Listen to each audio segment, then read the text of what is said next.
Ladies and gentlemen, boys and girls, children of all ages, folks of all stripes, and distinguished guests, put your hands together for the Space Cadet Sports Podcast.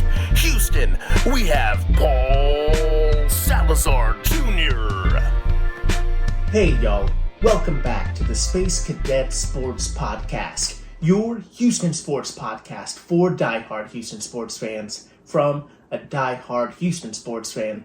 I'm Paul Salazar Jr., your favorite diehard Houston fan podcaster. I'm an actor, improviser, writer, creative multi-hyphenate, and of course, I'm a Houston native, and I have the receipts to prove it.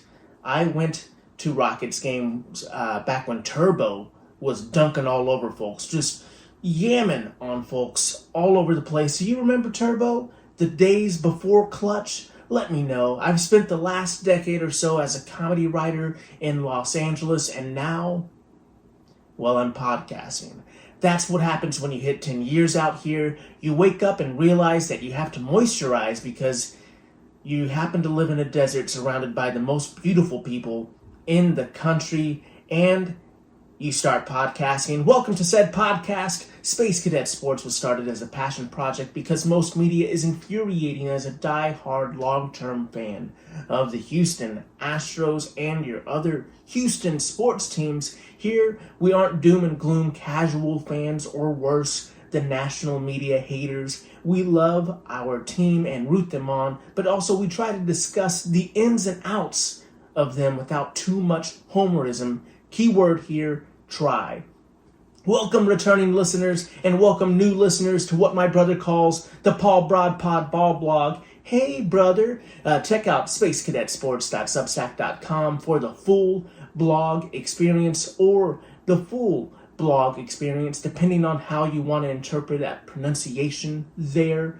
We are recording this transmission here in sunny Los Angeles, where I'm joined as always by my co-host and co-producer, the Roz to my Frasier, Carla. The dog is here with me. Longtime listeners of the podcast know that she may get on mic from time to time. Yeah, that's right. She's got the hot takes on this podcast. On this episode, we're putting our money... We're not doing that. That's old notes. On this episode, today... One of these days, folks, one of these days I'll get this whole note reading, script reading thing down. Today we are talking about a smattering of things from Houston sports. We're going to start off with the City Connect jerseys 2.0. We're going to talk about Jose Altuve 2.0. Your Houston Rockets clinching the playoffs in March. Texans GM Nick Cap Savio strikes again. And we even take a moment to stop by Dynamo Corner for a surprise. If you're listening to this podcast on Spotify, Apple, or a platform of your choosing, thank you so much for listening. I just want to give a shout out that this is actually going to also be a video podcast. So if you would like to watch the video version of this podcast, you can head to the Substack where it is available for free right now. We have a great show for you today, folks. You know, Nike took the City Connect jerseys on a mission from the moon to Mars. I guess we're just a couple seasons away from Nike making another money grab with a mission to Uranus. What?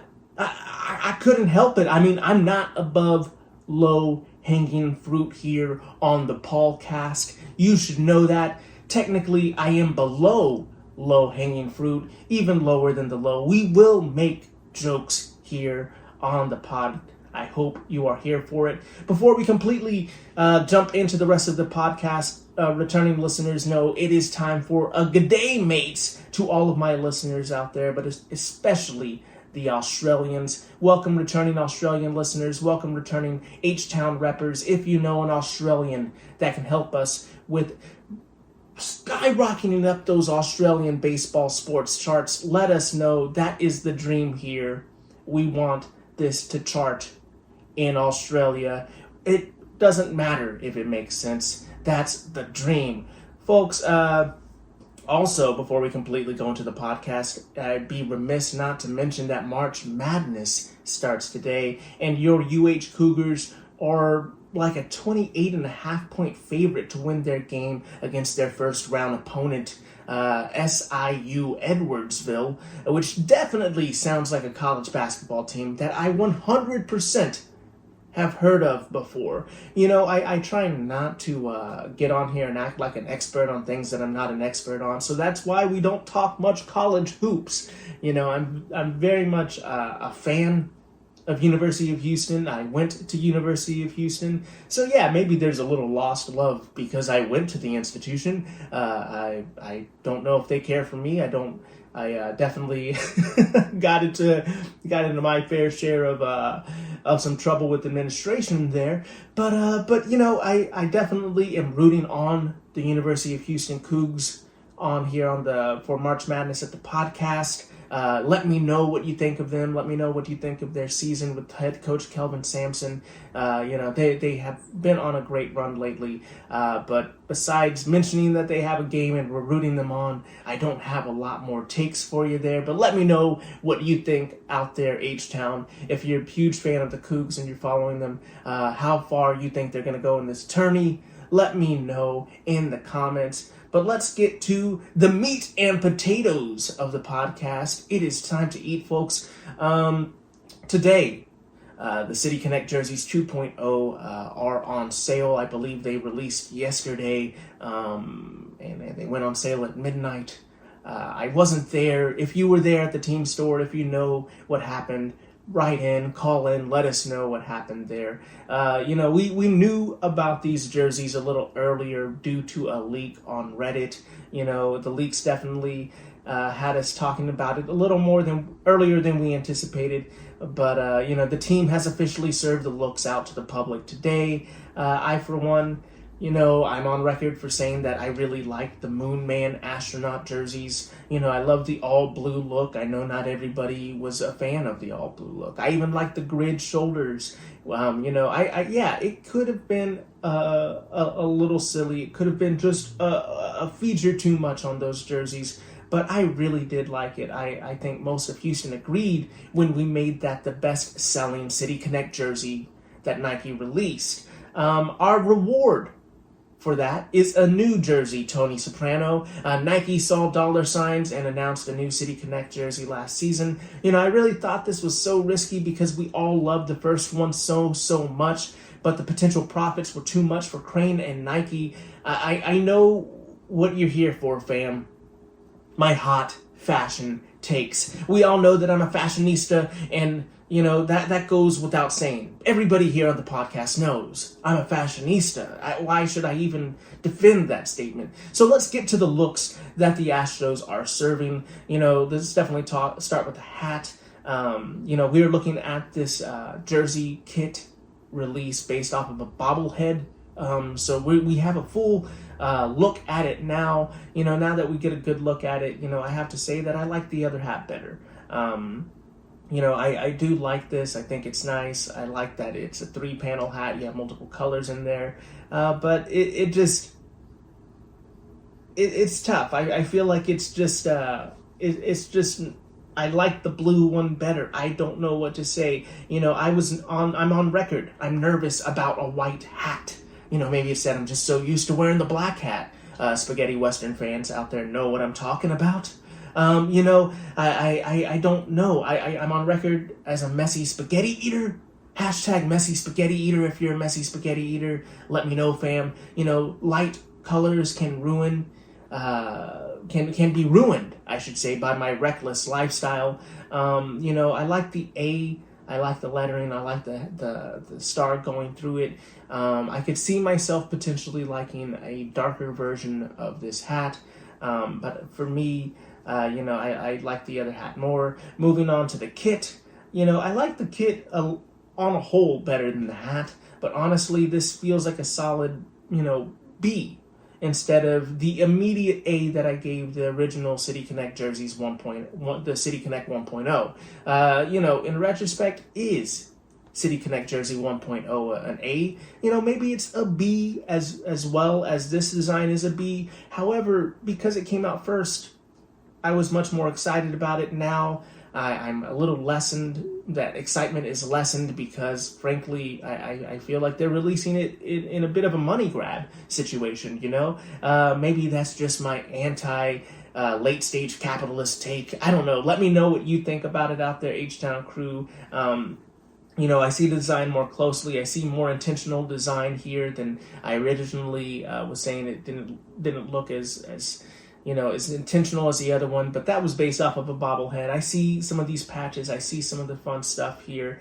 But my fashionista hot take here is that while I was expecting these jerseys to be a step back in fashion for the H-Town crew, at least it wasn't a complete fumble. It still looks clean. It looks good. I may have liked the other look better, but I do like these as well. I think they're going to be fun. I like the Stros familiar name on the jersey. It looks good. I like the ombre effect, but I have to admit, I like the other jersey more still. Let me know what you think out there, fam.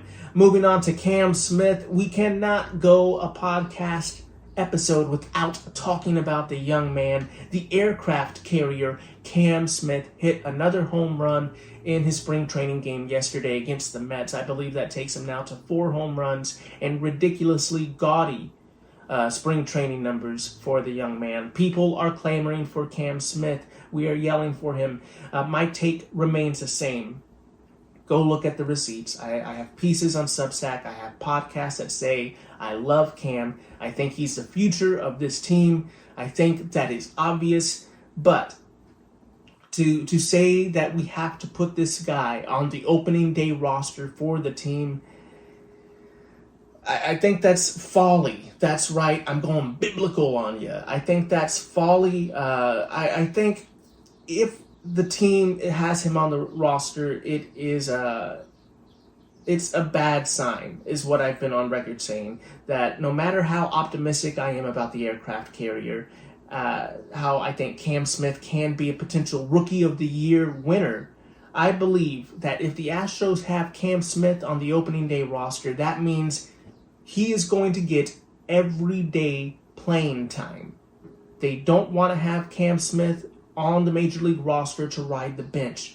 That is foolish. The guy is hot. He is young. He needs to be playing every day. And right now, if he wants to play right field, he definitely needs to be playing every day to get his reps in. They're not going to have Cam Smith on the opening roster if he's not going to be an everyday player. And if Cam Smith is going to be an everyday player for your 2025 Houston Rockets, I mean Astros, something went terribly wrong with roster construction.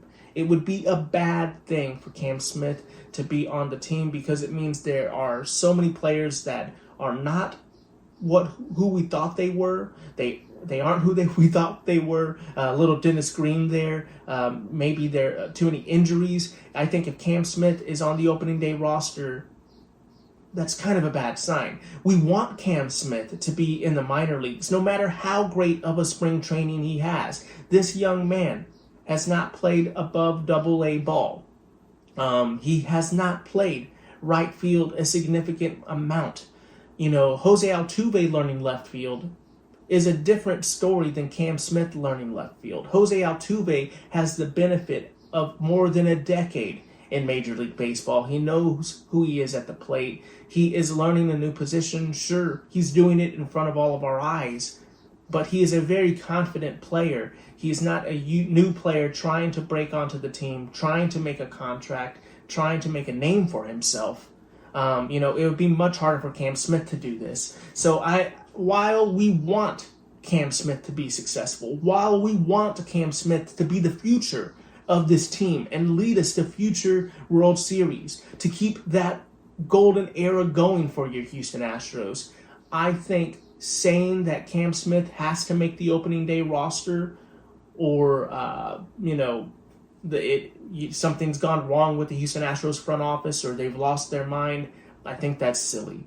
He could be on the opening day roster. I could be completely wrong. GM Dana Brown loves moving players up and, a little sooner than I probably would like to. I may be a little more conservative. But I think Cam Smith should start the season in AAA or, shocker, even AA. If Zach DeZenzo is playing right field or left field in AAA, where's Cam Smith going to get everyday playing time? Like I'm saying, maybe that's AA. So brace yourself to Astros fans. If Cam Smith starts off the season in AA, the season isn't over. It isn't the end of the world. Moving on, Jose Altuve is your left fielder. That's right, people. I know Jose Altuve, just yesterday he had yet another drop in the outfield, kind of getting ready for the throw, getting ready for the play after the play instead of finishing the play as he was catching it. This has got people losing their minds on the internet. I think, to be the Joker, Mookie Betts changes positions and nobody bats an eye. But Jose Altuve changes a position and everybody loses their minds. I really think, we have plenty of Altuve thoughts on the Substack as well. Altuve has been making some good catches out there, but he has also been missing some very obvious and tough catches, giving bloggers and talking heads plenty to talk about this spring. I mean, this team is obviously keeping the Altuve learning left field trial going. As manager Joe Espada said, quote, "The plan for me right now, based on what I've seen, is for him to play most of his games in left field," end quote. I think Jose Altuve's transition to left isn't as terrible as people are making it out to be. He hasn't had a lot of reps in the outfield, and we're watching him in real time learning how to play the outfield by making mistakes. If you had to watch me learn how to do things by making mistakes, it would not be good. I would look terrible. Technically, I guess that's what you're doing. You're watching me learn how to make video podcasts as I'm making some mistakes here. But, the fact of the matter is, it takes a lot of confidence to do that for Jose Altuve. I think it takes a lot of confidence in the team. I think he will be fine in the outfield. He needs to get more reps to figure out how to play the outfield, though. And there's only one way to know how to play the outfield at game speed. That's playing the outfield at game speed. He will be fine. Keep the receipts. I'm saying he will be fine in left field. I'm not saying he's winning a Gold Glove. I'm not saying there won't be moments where we're wondering if he will, sharpen up a specific type of play. But I think he will be fine. And to go back to my points, if this was Mookie Betts, there would be nothing but flowery pieces about how he's a team player, how he's a low-ego hero, and a vet unlike any other. There would be nothing but flowers laid out at his feet, and he would not be able to make mistakes with the whole national media just patting him on the back saying, "You can do it." But alas, that isn't Jose Altuve's relationship with the national media. And I'm already pissed if you're kind of falling for it. You're supposed to be a fan of him. Don't fall for the crazy narratives. I'm glad he's learning. I'm glad it's happening in spring training. It will help him and the team. This is the time for it. The spring. If this starts happening, as we're going into summer, then yes, maybe we should be panicking. Maybe we should break out the Houston Astros panic meter if this is a continued thing in the regular season. But for right now, calmate. I think it will be okay. Check the Substack for more fiery explanations. Vamos. Zach DeZenzo, in other Houston Astros news, was injured this week with a TMJ jaw sprain. Not TMI. That's right, the Astros are actually not calling it face discomfort. It's a TMJ jaw sprain, which is the muscle on your jaw. If you ever had lockjaw or TMJ issues with that, I'm sure you know what that is. But just throwing that out there. The prospect was making a big case for an opening day roster spot. He is, obviously taking a little bit of a setback, getting hit in the face with a grounder. We love Zach DeZenzo. We're hoping that this is not a huge setback and he can come back and compete for a roster spot because he's been looking good. We love him. So I love giving people nicknames that will never catch on. So I'm crowning Zach here today on the podcast. Cue the coronation music. Zach will henceforth be known on the podcast as Triple Z. That's right, Triple Z has had a great spring, slashing 378, 415, and 615 respectively.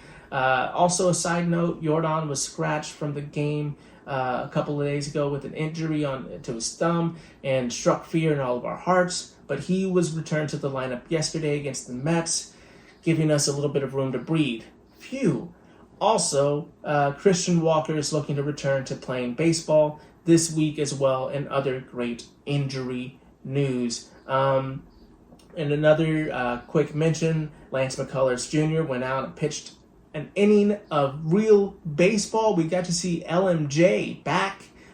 He looks pretty good. I hope that he can continue to get healthy, continue to work on pitching multiple innings here, sitting down, getting hot and cold, and going back into the game. But potentially, Lance McCullers could be a big factor on the Houston Astros this season. There's a piece about it on the Substack. Go check it out.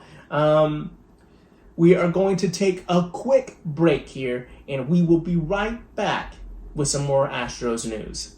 Houston Astros, Houston Texans, Houston Rockets, Houston Dynamo, Houston everything, Houston born and raised, H-Town Rebel Space Cadet Sports. All right, folks, we are right back. If you are listening to this podcast, you could definitely check the video out on Substack at spacecadetsports.substack.com for free. We're moving on to position battles with your Houston Astros, and then we're going to get to the rest of your Houston sports teams before we finish up this podcast today. It is a video podcast. We don't want it to be too long. We want to talk about your outfield position battles. And no, we're not talking Zach DeZenzo and Cam Smith, as sexy as a hot take that would be and something to talk about. We actually are looking at Chaz and Jake. I know. Not the names you want to hear. DeZenzo and Smith very well can be the outfield of the future. They could even be the outfield by the end of this season. Kind of taking over Chaz and Jake's place in the pecking order. That wouldn't surprise me. But I think the Astros are trying to take these two into opening day. Chaz and Jake, that is. I think they will end up going with Jake and Chaz in center field and right field, respectively, Jake starting in center. But if neither can get hits, they'll be at the bottom of the platoon and maybe even potentially traded by the trade deadline. And I don't say it lightly. I love these two, but time is running out on them taking a position with DeZenzo and Smith breathing down their necks. Jake has amazing jump and great defensive metrics on his side. Chaz has not been hitting quite as well as Jake in the spring, but he has been more patient, taking more walks. We will see. But really, I think the way it stands is we're looking at Chaz and Jake to be your starting outfielders, and how they sort out is kind of, what we're looking at here in spring to see. We're trying to read the tea leaves as to what that depth chart would look like. The other hot position battle that is not going to get you too excited, I know, a bit of a cold take here, but it's Guillorme and Rogers. The vets in the middle infield have been flashing some serious leather. Like my dad in the 90s when we were misbehaving, they're just out there flashing leather. These grown men are flashing so much leather, I really think they both could end up making the roster. But that would take a huge change for the Houston Astros. Dubon and Singleton are pretty much locks for the Houston Astros. I feel like they have more love with the organization. The organization, wants to be a bit of a players' organization. You don't move on from people that have been on the team so unnecessarily or so harshly sometimes. I think that.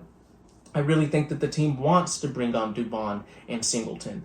But Guillorme and Rogers have really been making a case. I know people might disagree with keeping John Singleton on the team. I think Mauricio Dubon has more love from the fan base, but I really think Dubon and Singleton are locks for the team. Maybe you disagree. Tell me who you like more, Guillorme or Rogers. Who are you taking? Right now, it's kind of a push for me, dog. I know Rogers has better scouting, but I don't know out of the two which one I would want. It seems like Guillorme has more versatility defensively, but maybe I'm wrong there.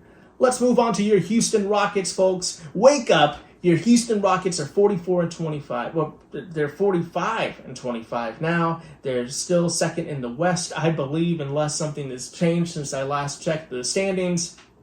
Since we last spoke, your Houston Rockets have been on a winning tear. They have clinched the playoffs, the first time they've clinched since 2020. They are on an 8-game winning streak.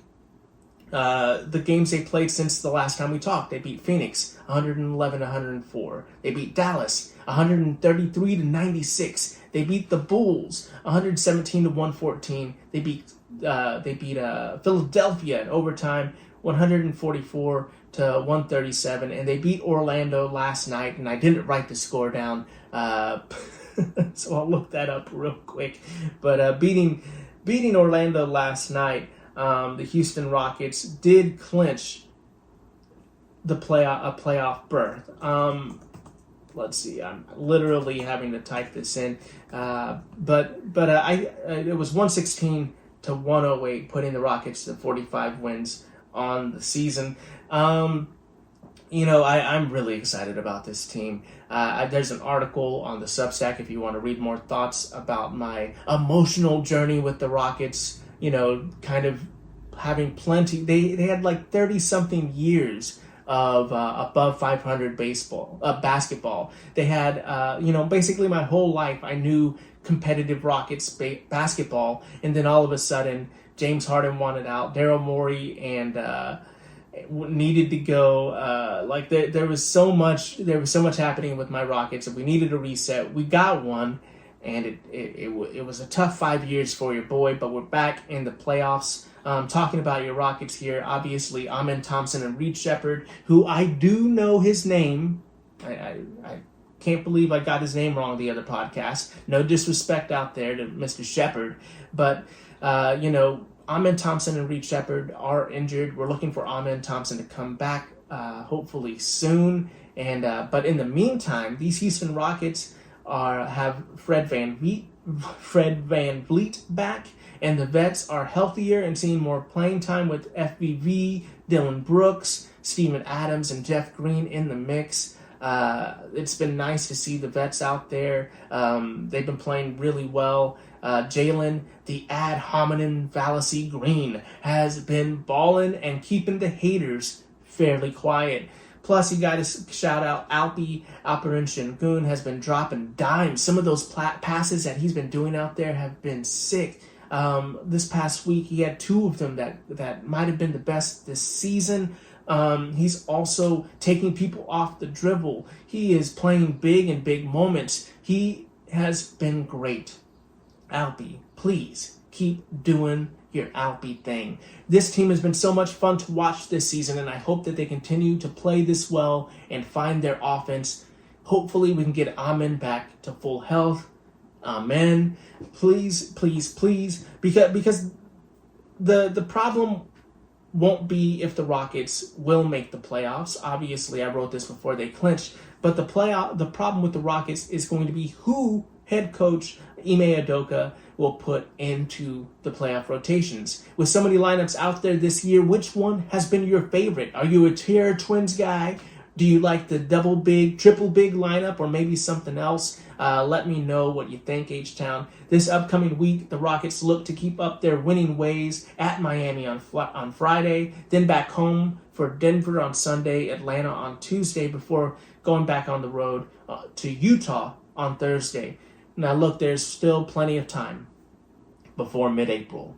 I know. It's really exciting to clinch the playoffs this early, but there's lots of basketball left. How do you feel about this team going to the playoffs? What seed do you think they will end up at in the West? I could see them kind of trailing to the middle of the pack a little bit because there's a lot of time, and the Lakers and the Warriors are on a tear as well. There's a lot of teams here in the West to sustain a second seed, but maybe they can sustain it. What do you think, folks? Let's move on here to your Houston Texans. My boy Nick Cap Savio has been busy this offseason, and we're just trying to keep up with him here at the Paulcast. Here are some of the moves since we last talked, cadets. Offensive guard Laken Tomlinson has been signed. I believe that's going to be an offensive line depth signing. Not a lot of huge noise coming out of the media for Mr. Tomlinson. Fullback Jacob Johnson signed a one-year deal to reunite with offensive coordinator Nick Caley on the Houston Texans. I believe they work together with the Patriots. So Jacob Johnson being back, maybe this means no British Brooks, who has been a player that I kind of have liked on the fringes of the Houston Texans roster and the organization. We definitely are kind of running it back with the running backs with Joe Mixon, Damian Pierce, and Dare Ngumbawale. But I was thinking maybe British Brooks would be back in the mix this season, but it looks like they're going with a pass-catching type fullback, maybe a tight end type with Jacob Johnson there with Nick Caley. So we will watch that to see what that means. But yeah, I think that's just going to be a little bit of a depth piece there in the running back room. We have cornerback Ronald Darby signing for 1 year for $2.5 million. He's from Jacksonville. He was released earlier this month and projects to be a backup / depth piece for the team. Mr. Darby there. Of course, if we're talking about cornerbacks, we have got to talk about Derek Stingley Jr. burying the lead here. Derek Stingley Jr. was extended to be one of the highest paid cornerbacks in the NFL with a 3-year contract worth $90 million. Stingley is back. He's going to be with the team for years. We want this guy on our team. Lock him up for as many years as possible. I'm very glad to see him extended here. This secondary is going to be amazing. CJ Gardner-Johnson was traded for. He's now number 23 in the secondary. With Stingley, with Lassiter, with Petrie, with Johnson, I mean, we really have so much talent in our secondary. It is going to make this defense amazing. To quote Jack Hay, it's going to be nasty. Tunsil was in the news this week as well. Moving on from my Jack Hay impression, Tunsil said, quote, no hard feelings for the Texans, or no hard feelings, end quote, I should say, for the Texans. He also had a great post for the fans. While we can be frustrated a bit by Laramie Tunsil, and while I can understand why the front office moved on from Laramie Tunsil, this is a good reminder that, there's a human side to this. I know a lot of people have been really critical of Tunsil, and I've been critical as well, but we need to remember that his teammates and the media members in the Houston Texans love this guy. We don't know everything. This guy seems to be a really nice dude, It really didn't work out for him long term in Houston, but he did find success in Houston, and it was just time to move on to a different strategy for our offensive line. I know a lot of people are looking at our offensive line today and are worried, but I really think that we need to show a little bit more love for Mr. Tunsil here at the podcast, just because he has contributed a lot. It has been an up and down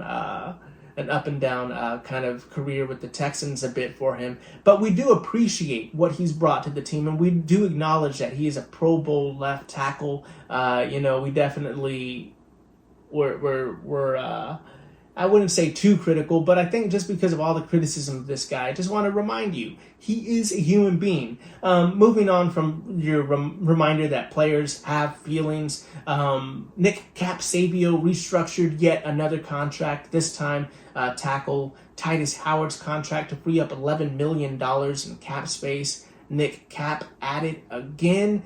Titus Howard might be your left tackle going forward. We don't know yet. I know that strikes some fear into your hearts. We also got another tackle to continue talking about this offensive line. Offensive tackle Cam Robinson from the Vikings signs with the Houston Texans per Adam Schefter.